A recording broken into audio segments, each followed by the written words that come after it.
Hey everyone, Mr. Happy here, and welcome to Mondays with Mr. Happy, aka Mr. Happy Mondays, a weekly Q&A show where you ask me questions and I answer them. I think like last week, I have raid in like a little bit more than an hour, so I'm gonna go right into the Q&A. I have things I want to talk about, like the PS5, Devil May Cry 5, cool. I would love to talk about those, but I am strapped for time. I gotta go to the grocery store and cook before raid tonight. So I have a little bit more than an hour, so let's get right to it. But first, of course, thank you to our patrons for sponsoring the channel over on there. Even though I've been doing less content this month, for some reason, people are still over there. I don't know why. I'm not going to try to convince them why, but I'm going to thank them for being there in the first place. Thankfully, we've got a busy season coming up, and I'm actually starting to brainstorm a few ideas because, as those of you who know, I've been dealing with a lot of my own things. I put out a video about it, I believe, last week or the week before. I actually have hopefully some progress being made in that regard, but I'll keep you guys up to date on that one so you guys know that I'm doing okay and that more content is coming to the channel even after over 3,000 videos. But with that, thank you again to our patrons. Thank you to our patrons of Darkness, Khuja, Jenova, and Kurenai Oni. Thank you to both of them for going above and beyond. Appreciate all of y'all. And even if you're not a patron, thanks for tuning into this video, asking a question, liking it, whatever it is you're doing. Thanks for being here. With that, let's get to those questions. All right, this one didn't have a hashtag, but it was the first one I saw that looked like a question, and it definitely is. Hey there, Mr. Happy, short-time viewer, first-time asker, question mark. Don't know why it's in questions, question marks, quotation marks. Recently started getting into raiding so far. It's been the most fun that I've had all year doing it. My question is today about food. Didn't see that hard turn, but I'll take it. Specifically IRL, what kinds of food do you eat, drink to stay focused for long periods of time? Usually drink water, but that doesn't work as well as I'd hope I'd given for long fights. How long fights tend to last? I don't have a specific diet for focusing, but my diet is pretty consistent across most days, especially right now. Morning I wake up, I have fruit and a protein, whether that's apples and peanut butter or bananas and some cottage cheese, not together, just necessarily those two things in conjunction as a breakfast. And then occasionally maybe I'll cook eggs, or if I need to go to the grocery store, I'll get something that's like a breakfast burrito or something like that, bright and early in the morning. Lunch, normally I do meal prep in advance. I cook like 3 to 4 chicken or beef meals ahead of time, usually something marinated, like I've been doing like a lot of Cajun chicken or teriyaki chicken or things like that. I keep some rice. I make sure I have potatoes around. That's especially been true as of late, making sure I have, do a baked potato here and again. And whenever I'm doing lots of raid hours, like a fresh patch raid, I'll normally prep a ton of meals that whole week in advance and make sure that any snacks I do have are things like almonds or cashews or sunflower seeds, maybe, as something that I can just quickly go, okay, I'm good, focus is back. Of course, coffee, water, orange juice. Every morning I have a glass of orange juice. Every morning I have a glass of water. And then, of course, I get started on my coffee, which I barely have any left of, so the energy is going to start to dip down. But for now, I'm doing good. So that's generally what my eating looks like. It's making sure to have just generally protein, starch, vegetables. I keep broccoli and green beans and things like that around. And to make sure that it's all balanced, like a normal, balanced, healthy diet would look like, with just a little bit more food on the top because, well, I'm an eater.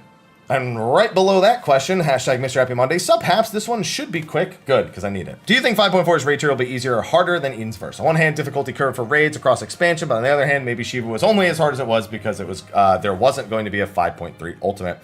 In theory, it should be harder. I think it will be harder. But I think Light Rampant as a mechanic will probably be the hardest mechanic we have done this entire expansion. And again, not really for the sake of it being hard, it's like super hard, but just for how frustrating it was to a lot of groups. I don't think anything in 5.4 will specifically usurp Light Rampant, and I hope to God I'm right. But other than that, yeah, it should be harder. That difficulty curve maintained really well during Omega, and I'm going to assume they've got a good idea of how they want to do it for 5.4. All right, next one, hashtag Mr. Happy Mondays. Hey, Haps, have you made or do you know any blue resources to give tips about what spells to equip and how to best play each role as blue? I'm interested in trying some blue logs, but I have no idea what's best. So the funny thing about blue mage is there's really little point in finding out what's best, because it's essentially whatever's best for DPS blue mage minus a few abilities, filtered in a few tanker healer abilities. You only as a healer really have White Wind, Exuviation, Gobskin, and Mog Cure. I think those are the 4 healing abilities. Everything other than that, I mean, everyone wants Diamond back. Everyone usually takes Mighty Guard for some of the, parts where there's no damage to be dealt, just so you can activate it for damage mitigation. And then everybody takes a bunch of DPS stuff. Tanks, they take the Look, if I remember correctly, and then they take a few tank stuff. It's really about stuff that you can abuse on a per fight basis, but White Wind and Diamondback are kind of just universal across everyone, and then it's literally just a matter of taking the designated healer skills and the designated tank skills, DPS, all the primal skills, all the buffs you could possibly take. Other than that, I mean, you just want to have every spell. It's just best to have every spell and to just look at it and kind of naturally figure out like where things go. There's little things you can do to optimize, like using things like Tonberry Knife for melee range and then using that to weave because it has a shorter cast time. But that's all mastery level stuff. That's things that you'll pick up as you play it. Right below that, I noticed we had what started as a comment on a lot of the things I said last week, but I saw the word question at the end. So to answer the question about how many 5 stars I have with Genshin, because I actually see right below this, how much have you spent on Genshin? My own money is, I believe, 275. Most of that's to appease people in the chat because people really like to watch me do pulls.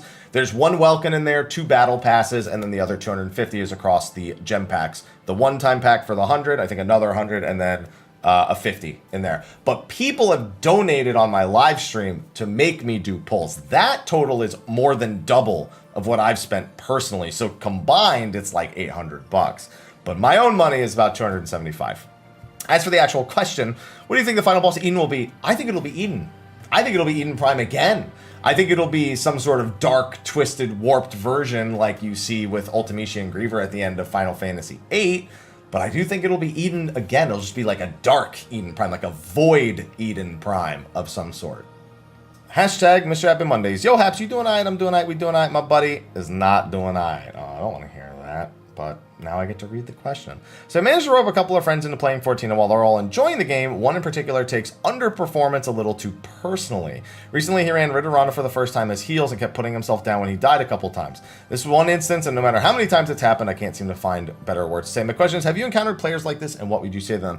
I'm someone who's really hard on myself when I screw up in any game, and if you watch some of my older clips of raiding, you'll see me beat the shit out of myself when it comes to any sort of mistake that I make. I can't stand my own failure. So I'm kind of in the same boat as your friend.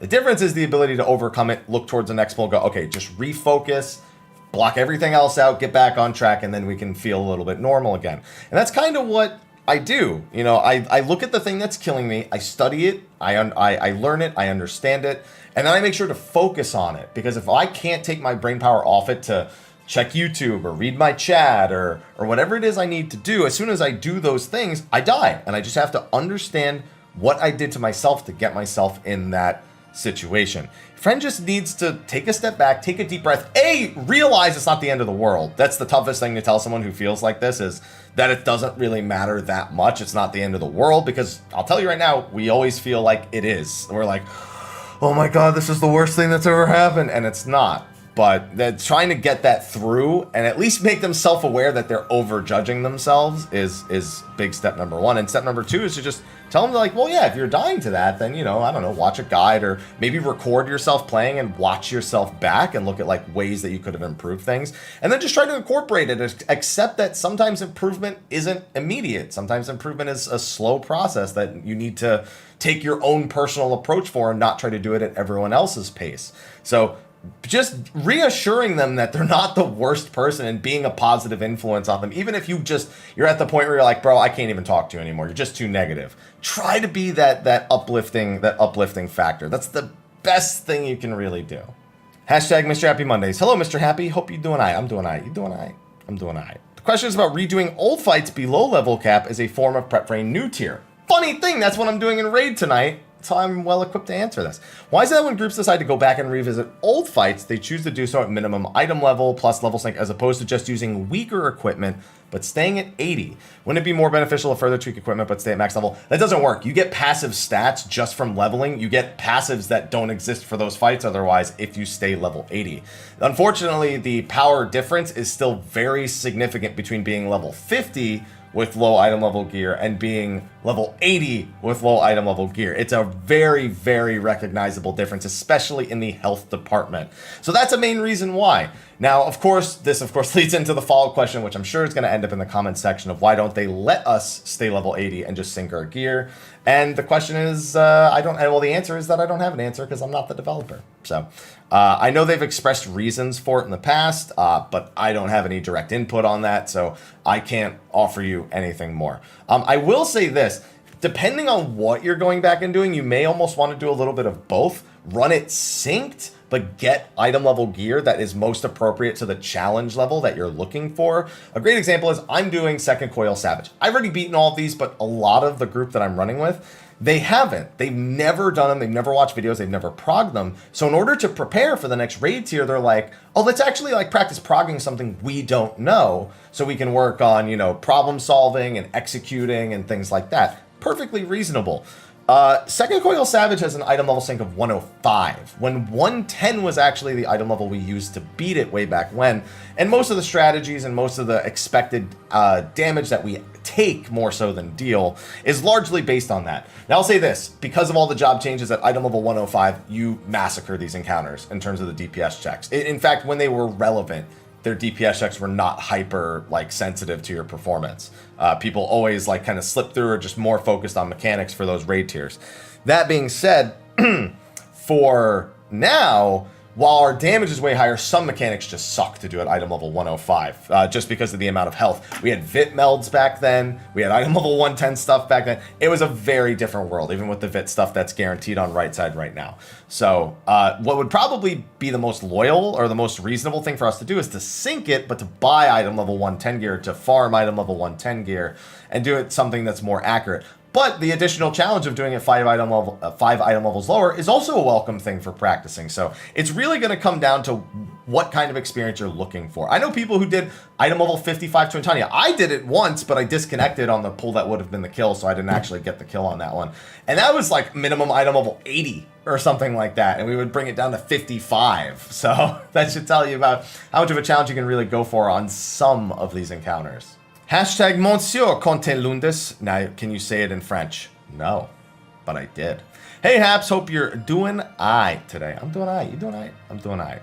I was wondering how much... I had to double check. I was like, wait, am I recording right now? I'm not going to lie. I almost forgot. I was wondering how much time the Final Fantasy series will stay exclusive, and I see you put it in quotes, which I'm sure will cover your ass in what my answer would have been, to PlayStation and Sony. 15 and other titles are already on Steam, Android, and even the Xbox Game Pass. Meanwhile, we see collaborations with Nintendo, such as Cloud appearing in Smash.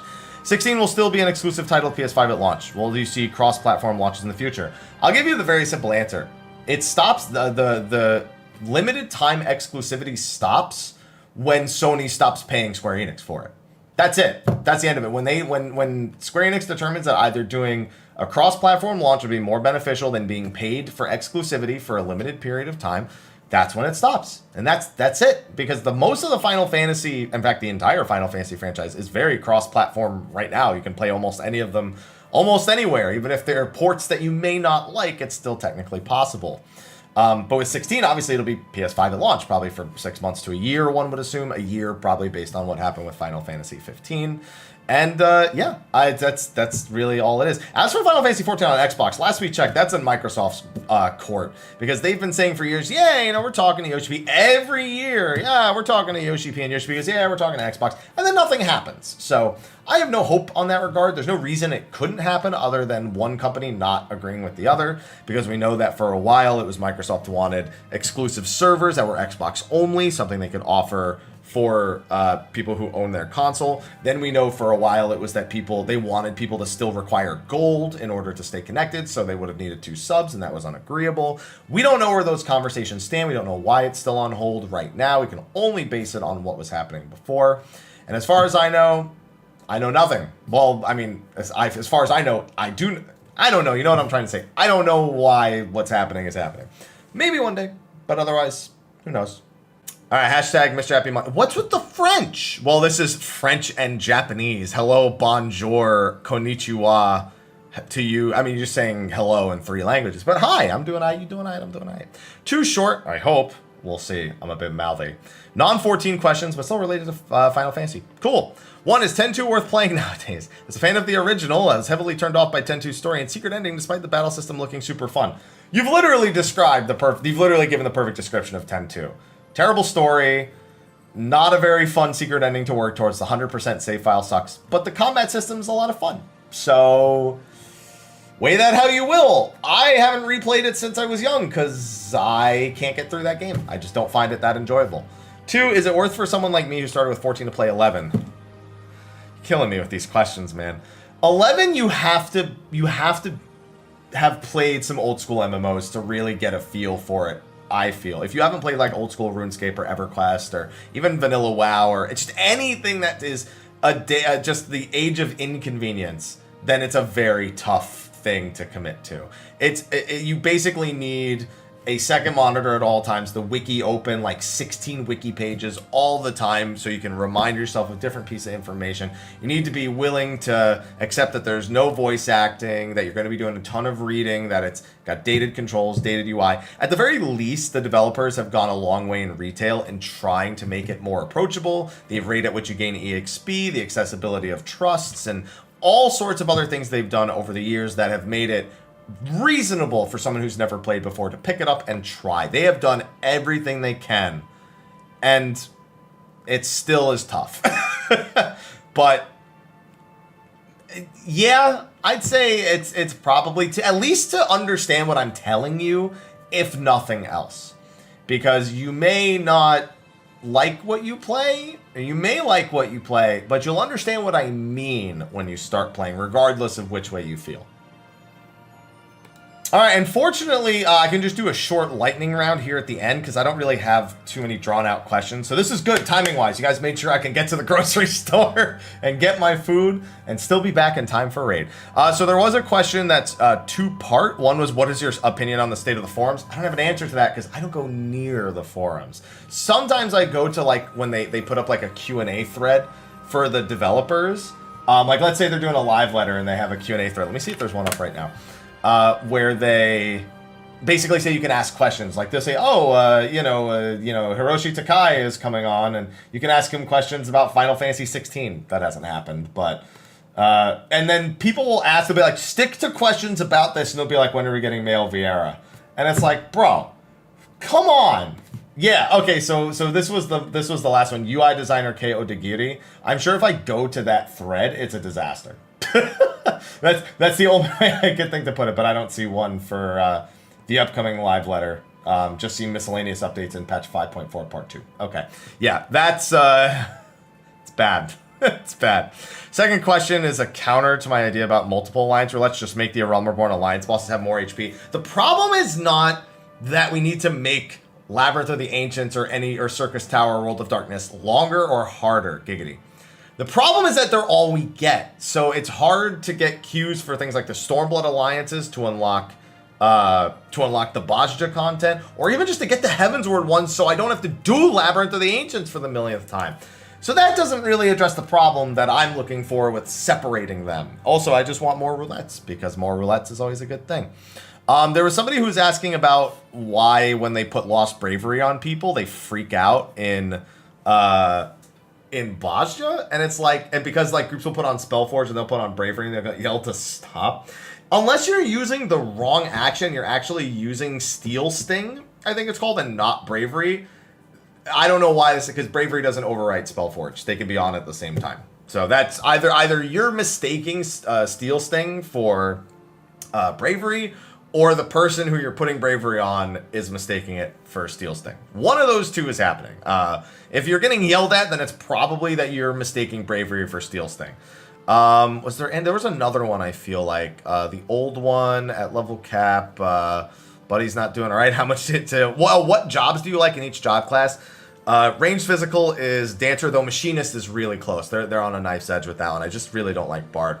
Casters, Black Mage, definitely hands down my favorite. Melees, Ninja right now, we'll see after 5.4 if Monk takes that crown back. Tanks, Paladin, and Healers, White Mage. So that's a pretty easy one to answer without having to go into too much detail. And I think that's the only other question that there actually was. Most of the others are just comments on last week's stuff. So thank you for asking your questions for this week's episode of Mondays with Mr. Happy. Be sure to comment under this video and ask questions for next week. We know there's a live letter on the 27th. It means the patch is probably on the 8th, and I should have made a standalone video saying that, but I haven't because things have been pretty stressful here on my end, but there's finally looking like there's going to be a light at the end of the tunnel. So thank you everyone for tuning into this week's episode of Mondays with Mr. Happy. Be sure to ask your questions below. Be sure to like, favorite, subscribe, and share, and I'll see you in the next Q&A.